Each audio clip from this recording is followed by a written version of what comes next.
Actor अपने बोलचाल पर, क्लैरिटी पर और एक्सेंट पे कैसे काम करे, थोड़ा इस पे आज हम बात करेंगे। बस वीडियो को लास्ट तक देखिएगा। अब हो क्या रहा है कि बहुत लोग वीडियो बना तो रहे हैं, फीडबैक के लिए मुझे भेज भी रहे हैं और मैं बता भी रहा हूँ। ठीक है, आप इमोशंस वगैरह पकड़ रहे हो, अच्छे से कर रहे हो, बट थोड़ा सा आपको पीछे लेकर के जाना चाहूँगा।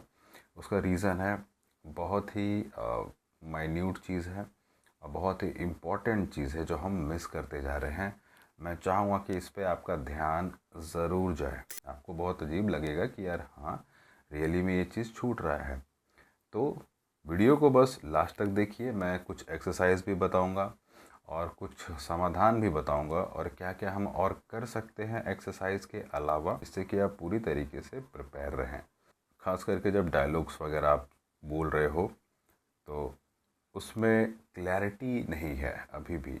बहुत लोगों के मैंने वीडियो देखे, क्लैरिटी को लेकर के बहुत प्रॉब्लम आ रही हैं। ओके, प्लीज़ इम्प्रूव करिए। बहुत लोगों का अभी भी एक्सेंट पे बहुत दिक्कत है कि वो कैरेक्टर कुछ और कर रहे हैं, एक्सेंट कुछ और आ रहा है। बहुत लोगों का स्पीड पे कंट्रोल नहीं है। तो ओवरऑल इसी सब चीज़ पे आज मैं आपसे थोड़ा बात करने वाला हूँ। अब होता है क्या है ना कि आप लोग परफॉर्मेंस करने के चक्कर में इतना स्पीड पकड़ लेते हो ना कि आप फंबल होने लग जाते हो, या फिर वो दिखता है कि आप बोलने का प्रयास कर रहे हो, ठहराव किसी में नहीं दिखता। ये सबसे बड़ी प्रॉब्लम है। तो जब भी आप डायलॉग्स वगैरह बोलें तो एटलीस्ट इतना ध्यान रखिए कि हम ना पॉज वगैरह यूज़ करते हैं जानबूझ के कि यार आपका डायलॉग जो है ना वो बिल्कुल सहज दिखाई दे। हम पॉज को यूज़ ही नहीं करते। अब पॉज यूज़ नहीं होगा तो उसका प्रॉब्लम ये होता है कि आपका जो हार्ट बीट है वो बढ़ेगा। आप जितना फास्ट बोलोगे ऑटोमेटिक बढ़ेगा। अब हार्ट बीट बढ़ा तो ये एकदम संभव है कि आपके वर्डिंग्स ख़राब होने शुरू होंगे, लड़खड़ाने शुरू होंगे। बस इतना ध्यान रखना कि जो भी बोलूँ अच्छे से उच्चारण के साथ, क्लैरिटी के साथ, जितना क्रिस्टल आप बोलोगे उतना आपके लिए बेहतर है। ये तो मतलब प्रायोरिटी है। तो आपका जो क्लैरिटी है वो तो एकदम सातवें आसमान पे होना चाहिए। ओके, बहुत लोगों का मात्रा वगैरह का अभी भी प्रॉब्लम है, जैसे कि और या फिर और। ठीक है, छोटे ई की मात्रा, बड़े ई की मात्रा। तो प्लीज़ इस पे ध्यान दीजिए और ख़ास करके जो देवनागरी लिपि है वो देख करके पढ़िए। इसमें आपको मात्रा वगैरह का भी पता चलेगा कि मैं क्या सही जा रहा हूँ, क्या गलत जा रहा हूँ। जो भी बोलिए अपने ब्रीथ कंट्रोल के साथ बोलिए और एकदम से भागना बंद करिए। ठीक है, अगर कहते हैं ना कि अगर आप बाइक भी राइड कर रहे हो तो आप अपने स्पीड पे चलाते हो तो कंफर्टेबल रहते हो। सिंपल सी बात है। वैसे ही आप जब बातचीत करो तो एकदम अपने जोन में बात करो। हम इतना फास्ट बोलते हैं ना कि उस वजह से हमारे शब्द एकदम घिसने या टूटने फूटने लग जाते हैं। तो पहले तो अपने मन से, अपने दिमाग से इतना मेंटली प्रिपेयर रहो कि मैं जो बोलूँ एकदम साफ साफ बोलूँ। भले थोड़ा सा गियर डाउन करना पड़े, मतलब थोड़ा सा आपको धीरे बोलना पड़े, वो चलेगा, बट यार आराम से बोलो। अभी मैं भी आपसे बात कर रहा हूँ तो बहुत इजीली आराम आराम से रुक रुक के ही बात कर रहा हूँ। जो भी बोलिए अपने ब्रीथ के कंट्रोल पे। ब्रीथ कंट्रोल मतलब आपका ब्रीथ न्यूट्रल पोजीशन पे होना चाहिए। बहुत फास्ट नहीं, बहुत लो भी नहीं कि ऐसे ऐसे बात कर रहे हैं ना। आप इजीली बात करो। दो एक्सरसाइज आपको मैं डिस्कस करना चाहूँगा जिसमें कि हम जैसे पेन या पेंसिल को यूज़ करते हैं। ठीक है, अब होता है क्या है कि हम कहते हैं ना कि अगर आपको कहीं जाना हो तो हम दरवाज़े को खोलते हैं तभी जाते हैं, मोटा मोटी अगर हम इस तरीके से कहें कहें तो।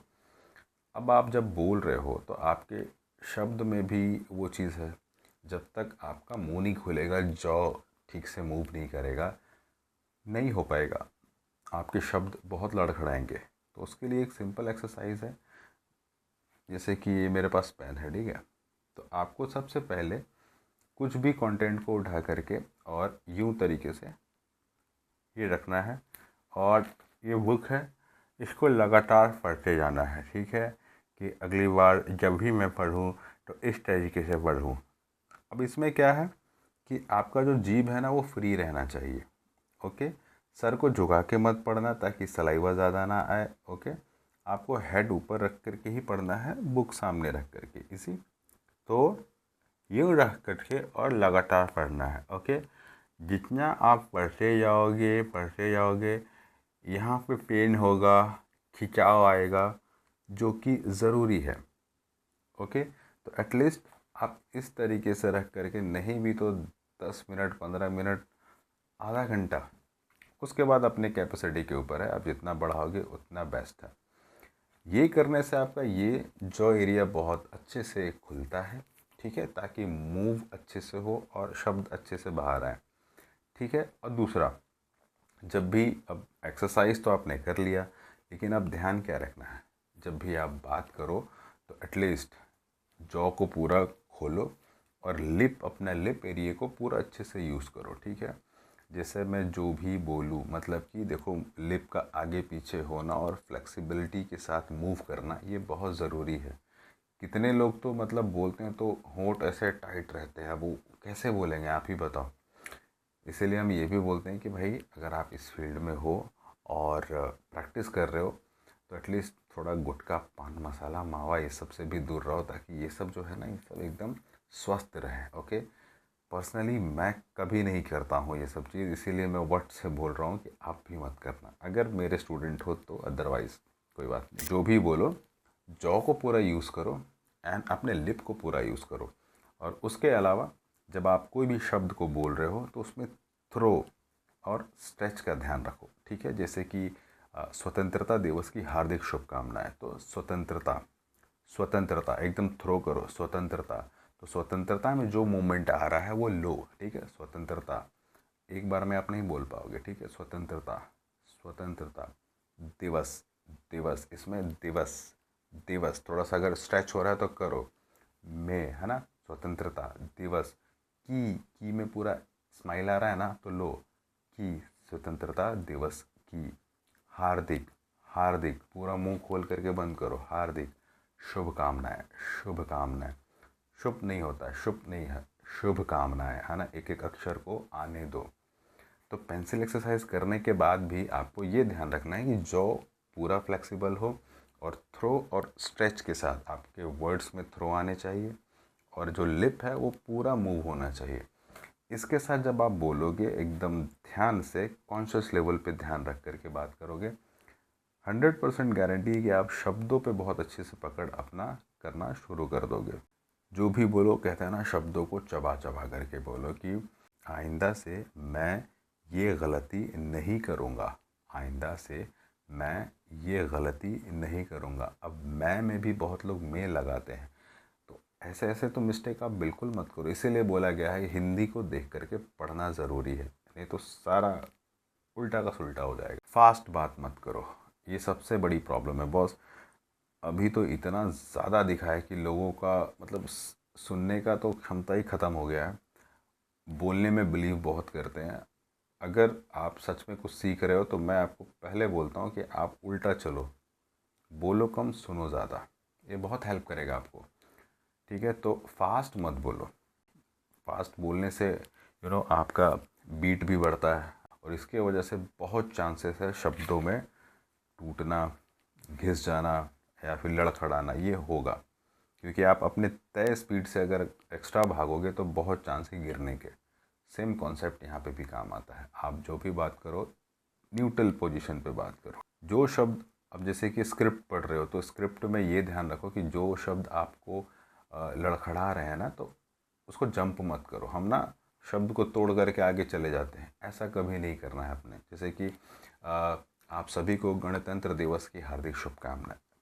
अब आप ऐसे ऐसे कर दोगे, उल्टा पुल्टा पढ़ दोगे तो नहीं चलेगा। आप वहाँ पे एकदम ठहर करके उस शब्द को और अपना बनाओ, उससे दोस्ती कर लो। कैसे? बोल करके, है ना। आप सभी को गणतंत्र दिवस, गणतंत्र दिवस, गणतंत्र दिवस की हार्दिक शुभकामनाएं। ऐसे ऐसे शब्दों को जब आप बार बार बोल करके प्रैक्टिस करोगे तो उनसे ना एक रिलेशन बिल्ड होता है ना। शब्द और ज़बान से एक अच्छा रिलेशन बिल्ड होता है। बोलने के समय आप बहुत अच्छे से एग्जीक्यूट कर पाओगे। प्रॉब्लम कहाँ आती है, लोग उसे छोड़ करके जंप करके आगे भागना चाहते हैं, तो वो चीज़ मत करो। जो शब्द है, अगर गलती हो रही तो ठहर जाओ वहाँ पे एकदम आराम से, और उसको बोल बोल करके अभ्यास करो। आप देखो कितना भी कठिन शब्द हो आप उसे बोल पाओगे। ओके, तो भाई जंप मत करके भागो, ठहर करके शब्द को अच्छे से पढ़ो। एक एक्सरसाइज था यूँ, जिससे कि जॉ फ्लेक्सिबल होगा, लिप मूवमेंट अच्छा होगा। और दूसरा है मात्रा वगैरह के लिए आपको एक और पेंसिल का ही दूसरा एक्सरसाइज है, वो मैं बताता हूँ। ये बहुत कम लोग यूज़ करते हैं, आपको मैं बताता हूँ। जैसे मैं डिक्शन की क्लास कभी कभी जब लेता हूँ क्लास में अपने ऑफलाइन या ऑनलाइन बैच में, तो मैं स्वर व्यंजन पे पहले काम कराता हूँ।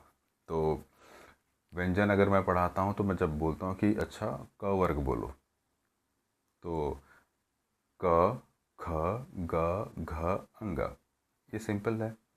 लेकिन अधिकतर लोग यहाँ पे क को भी का पढ़ते हैं, है ना। का, खा, गा, घा, चा, छा, जा, झा। अगर आप में ये प्रॉब्लम आ रहा है तो ध्यान रखो और ऑनेस्टली बताना कि हाँ सर ये प्रॉब्लम होता है, अभी के अभी इसका सलूशन बता दूंगा मैं।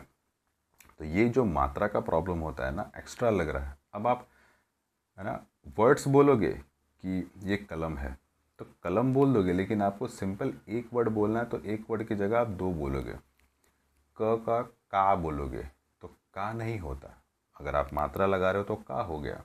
बिना मात्रा और स्वर के बोलना है तो क प्लस अ, इसकी प्रैक्टिस करनी पड़ती है ना, बिना मात्रा के। तो बिना मात्रा कब होता है, अधिकतर लोग जब हम का बोलते हैं तो उनमें एक चीज़ नोटिस करना, मात्रा लगता है ना तो हमारा जॉ ड्रॉप होता है। क्या, है ना, का, ओके, इन सब वर्ड में देखना जॉ ड्रॉप होता है। तो अगर आप क को भी का पढ़ रहे हो तो उसके लिए पेंसिल एक्सरसाइज करेंगे, है ना। तो सिंपल है, पेंसिल है तो बेस्ट है। मेरे पास ये अभी ये पेन है तो मैं बता दे रहा हूँ। ये पहले क्या था, दूसरे में इस तरीके से, ओके, बहुत ज़्यादा अंदर मत रखना, एकदम दांत के पास, ठीक है, ये दांत के पास, ओके, सिंपल, ये रख लिया, ओके। नाउ एंड क, ख, ग, घ, अंग, ठीक है। पीछे जीभ भी मूवमेंट कर रहा है, ओके, और आपको दिक्कत भी नहीं हो रहा है। थोड़ा सा शब्द फंसेगा बट आपका जो जॉ है वो एक्स्ट्रा ड्रॉप नहीं करेगा। तो इससे क्या है, आपका जो एक्स्ट्रा मात्रा लग रहा है और जिससे कि शब्द खराब हो रहे हैं तो वो ठीक होना शुरू होगा, है ना। क, ख, ग, घ, अंग, च, छ, ज, झ, इया। अब इसमें क्या हुआ, पेन को दांत के भीतर हम लोगों ने दबा दिया तो ये जॉ अब खुलने से रहा। अब ये जब ऐसे आप पढ़ोगे ना तो आपका जो एक्स्ट्रा मात्रा लग रहा है वो तुरंत बंद हो जाएगा। आप ये ट्राई करके देखना। तो मात्रा का जो भी प्रॉब्लम है शब्दों में, है ना, आपके वाक्य में, वो ठीक करने के लिए सबसे बेस्ट एक्सरसाइज है। पहला, क्लैरिटी के लिए ऐसे और मात्राओं के लिए ऐसे प्रैक्टिस करना, ओके। ध्यान रखना ये दो प्रैक्टिस आप ज़रूर करना। और जो जो चीज़ मैंने बताया कि इजी बात करो, आराम से बात करो, शब्दों को चबा करके बोलो, ध्यान रख करके बोलो, अपने ब्रीथ के अकॉर्डिंग बोलो, न्यूट्रल बात करो, भागो मत, क्योंकि खराबी वहीं से शुरू होती है। आप भागना शुरू करते हो सारा रोस्ट हो जाता है। अब मैं एक और चीज़ बता देता हूँ जो आपको डेली यूज़ करना है। जैसे कि हम रीडिंग के बारे में बात करते हैं, रीडिंग में भी ना अलग अलग फॉर्म को आप पढ़ना शुरू करो, ठीक है। और पढ़ने का तरीका बहुत वही रहेगा, एकदम न्यूट्रल पढ़ने का तरीका, एकदम फॉर्मल, अच्छा ढंग से, ओके। जैसे हम कोल्ड रीडिंग करते हैं, कोल्ड रीडिंग के बारे में भी मेरा पूरा एक वीडियो है, देख लेना, आपको समझ में आ जाएगा, ठीक है। आपको क्या क्या पढ़ना है वो चीज़, जैसे कि कहानी, आप कहानी पढ़ो। तो एक्टिंग की डेली प्रैक्टिस में हम कहानी रीड करने के लिए बोलते आ रहे हैं शुरू से, कहानी पढ़ो, ठीक है। कहानी का एक अलग अलग ही फॉर्मेट होता है, ठीक है। तो उसमें भी अलग अलग शब्द हैं, मूवमेंट है, इमोशंस हैं, तो आपको वो समझ में आएगा। हिंदी के न्यूज़ हेडलाइंस है ना, वो आप पढ़ो, और वो भी वन बीट में पढ़ो, वन बीट में, ठीक है। जैसे कि प्रधानमंत्री नरेंद्र मोदी आज दिल्ली से मुंबई आने वाले हैं, तो अगर ये लिखा हुआ तो एक बार में एक सांस में ट्राई करो पढ़ने की, और वो भी सटल। प्रधानमंत्री नरेंद्र मोदी आज दिल्ली से मुंबई आने वाले हैं, इस तरीके से। तो एक एक शब्द का पूरा एक ना ब्रैकेट बनाते जाओ और वो पूरा पढ़ो, ठीक है। इससे होगा क्या, आप में फ्लुएंसी बहुत अच्छे से डेवलप होगी। फिर और अलग थोड़ा जाना हो तो आप दोहा पकड़ो, दोहा पढ़ना शुरू करो, चौपाई पढ़ना शुरू करो, है ना। पवन तनय संकट हरण मंगल मूर्ति रूप राम लखन सीता सहित हृदय बसहु सुरभूत, है ना। तो ऐसे ऐसे चीज़ों को आप पढ़ो, अपने रीडिंग में लेके आओ, ठीक है। क्योंकि जितने अलग अलग फॉर्मेट को पढ़ोगे उतना आपका बोलचाल एकदम नेक्स्ट लेवल पे जाएगा। कहावत पढ़ना शुरू करो, है ना। कहावत में बहुत सारा मीनिंग होता है छुपे हुए, है ना। अलग अलग सब टेक्स्ट होते हैं, बहुत ह्यूमर होता है। कहावत पढ़ो, है ना। अरे गई भैंस पानी में, अब सैया कोतवाल तो फिर डर काहे को, है ना। ऐसे ऐसे जितने भी कहावत हैं उन सबको पढ़ना शुरू करो। अरे अब पछताए क्या होत जब चिड़िया चुग गई खेत, अब पछताए क्या होत जब चिड़िया चुग गई खेत। उसके बाद कविता उठाइए, बहुत सारी कविताएं हैं, कविता का अपना एक फॉर्मेट है, ओके। वो आप पढ़िए, उस चीज़ को समझिए, उसमें भी आपको अनगिनत अलग अलग शब्द मिलेंगे, वो आपको इम्प्रूव करके देगा, है ना। उससे आपको बहुत इम्प्रूवमेंट मिलेगा, बहुत कॉन्फिडेंस मिलने वाला है। कविता के अलावा और है शायरी, शायरी पढ़िए, वो एक अलग ही फॉर्मेट है। उसमें भी आपको बहुत, है ना, उर्दू के शब्द मिलेंगे, हिंदी मिलेंगे। इन सब को आप जब पढ़ते हो तो कहते हैं ना, आपका जो रीडिंग है, स्पीच, इन सब को लेकर के एक अलग ही कॉन्फिडेंस आना शुरू होगा। एटलीस्ट आपका ये जो प्रॉब्लम दिख रहा है ना, वो तो अब ख़त्म हो जाएगा अगर आप इतना करना शुरू करोगे, है ना। और अगर ख़त्म भी नहीं होता तो एटलीस्ट अब शुरू हो जाएगा ठीक होने के पाथ पे, ठीक है। कम से कम इतना तो मैं गारंटी के साथ बोल रहा हूँ। और एक चीज़ थोड़ा बोनस में बताता हूँ, बहुत लोगों का एक क्वेरी होता है कि सर एक्सेंट को मेरे को ठीक करना, एक्सेंट पे दिक्कत होती है। तो एक बार आप जब मुंह खोल करके और खुल के बात करना शुरू करते हो ना, तो आपका जो क्षेत्रीय एक्सेंट आ रहा होता है वो भी ठीक होना शुरू होगा। खाली इतना आप प्रैक्टिस करना है, जो भी बात करो अच्छे से खुल के उच्चारण के साथ करो, देखना बहुत जल्दी धीरे धीरे आप उस पर पकड़ पा जाओगे। एक्सेंट आना कोई प्रॉब्लम नहीं है, आने दो। बट आपको जो हम नॉर्मली बोलचाल में जो हिंदी भाषा का प्रयोग करते हैं उस एक्सेंट को भी पकड़ना है। ख़त्म कुछ नहीं करना है, कुछ एक्स्ट्रा सीखना है। तो वो तभी होता है जब आप मुंह को अच्छे से खोल करके अच्छे से बात करते हैं। आप देखो जो भी एंकर होते हैं उनके में एक्सेंट नहीं आता है, क्योंकि वो ज़्यादा सुर नहीं लगाते और पूरे अपने लिप को, जॉ को अच्छे से मूव करके बात करते हैं। ये आप देखना, नोटिस करना, ओके। तो एक्सेंट पे भी आपका ना पकड़ आना शुरू होगा। हमें ध्यान रखना है, एक्सेंट कोई प्रॉब्लम नहीं है, आपको नॉर्मल हिंदी जो है वो पकड़ना है, उस पर बात करना है। डिबेट वगैरह देखो, डिबेट आप देखो, इंटरव्यूज़ वगैरह देखो, अभी तो पॉडकास्ट वगैरह भी बहुत आ रहा है, तो देखो। और आप इतना ऑब्ज़र्व करो कि जो भी बहुत अच्छा हिंदी बोल रहे हैं उनको नोटिस करना शुरू कर दो और वैसा बोलने का प्रयास करो। जब आप नॉर्मल हिंदी बोलोगे ना तो उसमें सुर ज़्यादा नहीं लगता, जैसे अलग अलग क्षेत्रीय भाषाओं में ना सुर लगने लगता है, इस वजह से वो पता चलता है, ठीक है। तो इस चीज़ का आपको ध्यान रखना है, ओके। तो जो भी चीज़ बताया हूँ प्लीज़ ध्यान से उस चीज़ को नोट डाउन करिए, उस पर प्रैक्टिस करिए, ठीक है। तो ये था ओवरऑल कि आपका बोलचाल जो है वो इम्प्रूव हो। कोई भी डाउट हो, कुछ दिक्कत हो, कमेंट ज़रूर करिए। एंड अगर आप नए हो तो चैनल को सब्सक्राइब ज़रूर कर लेना। तब तक के लिए ध्यान रखिए, take care and keep smile, bye.